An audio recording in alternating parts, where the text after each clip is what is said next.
Take it from someone who has close to 50 credit cards in their portfolio. It's okay just to have one or two. Today, I had a conversation with a C-suite level executive at an organization. He knows about my experience with credit cards, points and miles, and just all of that.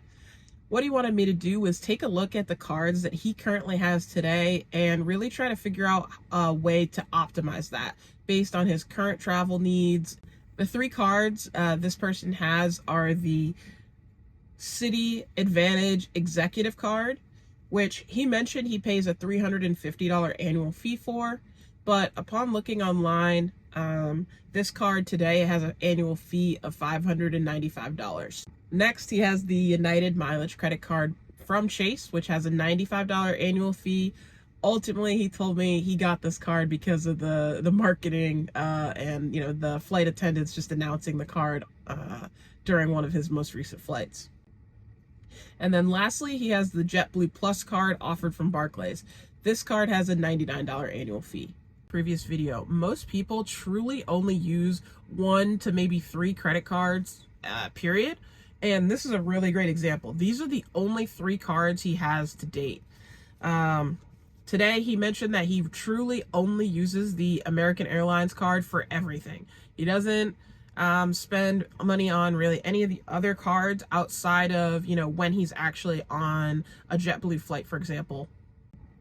So in addition to being an executive for his day job, which requires a lot of travel to both East Coast, West Coast, as well as sometimes in Europe, he does have lifetime platinum status with American Airlines.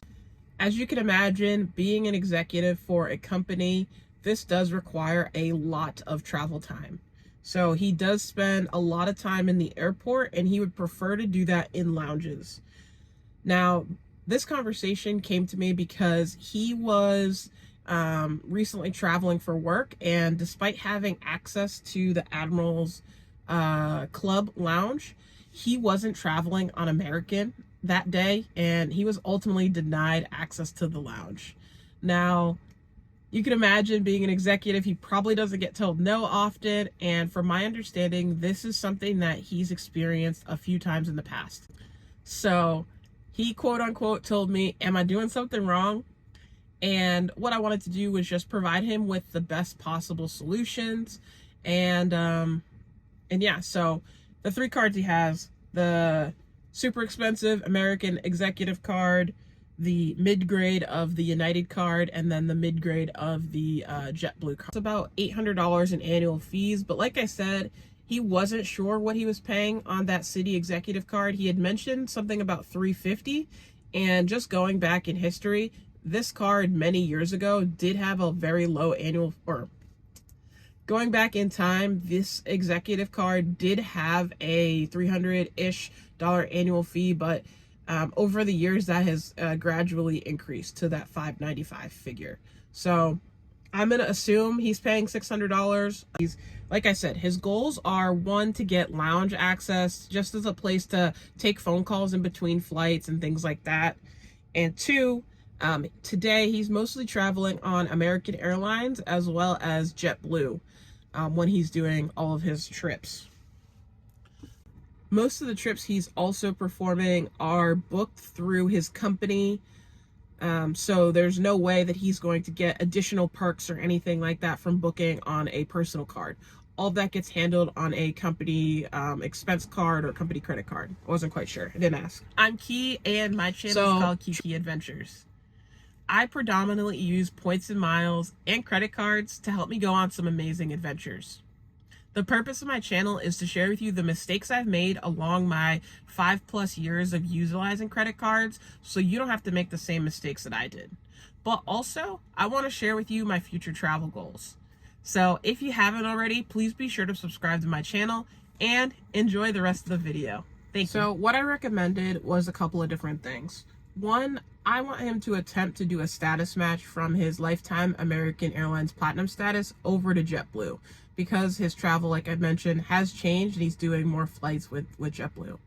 There's no guarantee that JetBlue is going to match, but because of all the news with Delta and them changing up the loyalty program over there, JetBlue has extended an offering of matching status with at least Delta. So I'm not sure if that will remain true for his American Airlines Platinum status.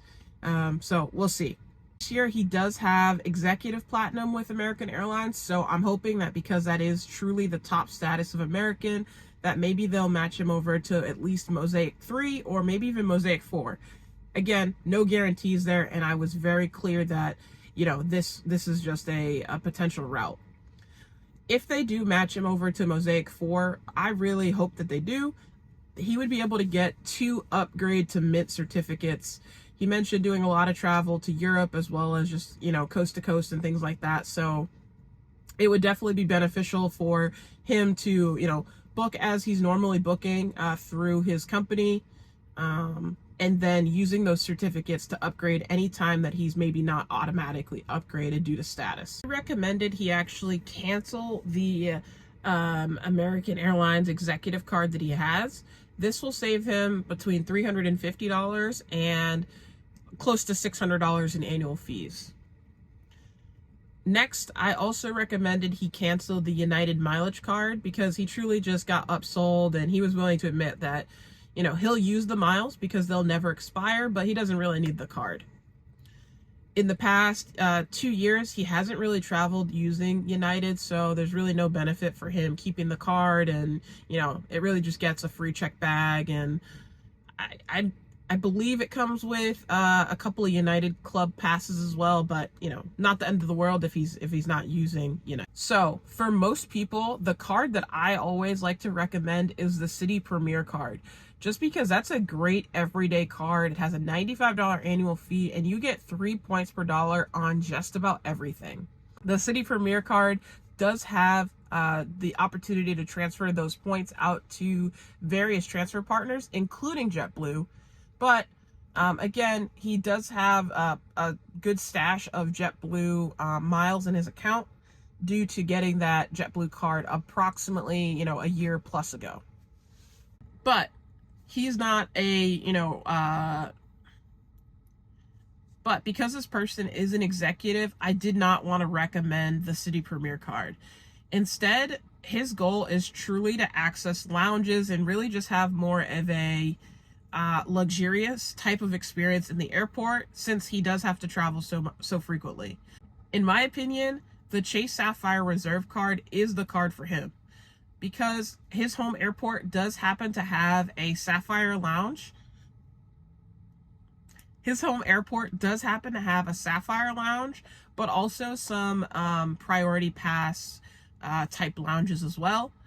Yes, I know that the restaurants are going away, but again, priority pass is something that he can access in, you know, multiple cities across the US and Europe. In summary, we had this conversation mostly because he'd been getting rejected access into the Admirals Club lounges and or the flagship lounges because he wasn't traveling via first class. Next is he felt like he was doing something wrong in putting all of his charges on an American Airlines card.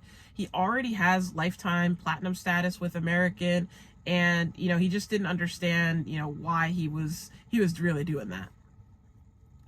Next is I recommended kind of a 3-step approach, and I put this really in an email, and I plan on following up with him in about a month to see if there's anything that I can do to make it a little bit more easy for him. But step 1 is to attempt to status match with JetBlue. See if that's possible to match over his lifetime status to at least a Mosaic 3 or higher level. 2, cancel some of the existing cards that he has, because there's really no benefit in keeping those open. He doesn't really fly with United ever. The City executive card that he has by American Airlines, or excuse me, the American Airlines executive card he has by City doesn't really do him any good for his really normal day-to-day kind of life. Now, I did recommend the Chase Sapphire Reserve. Let me know down in the comments, do you agree with my approach, or what card would you have recommended in this situation? Again, remember that he is really looking for lounge access. He's already paying about, you know, $700-800 in annual fees, so this would bring his annual fees down. and he's only looking for one card because he likes to keep it simple, one or maybe two cards. So he likes to keep it simple in that regard.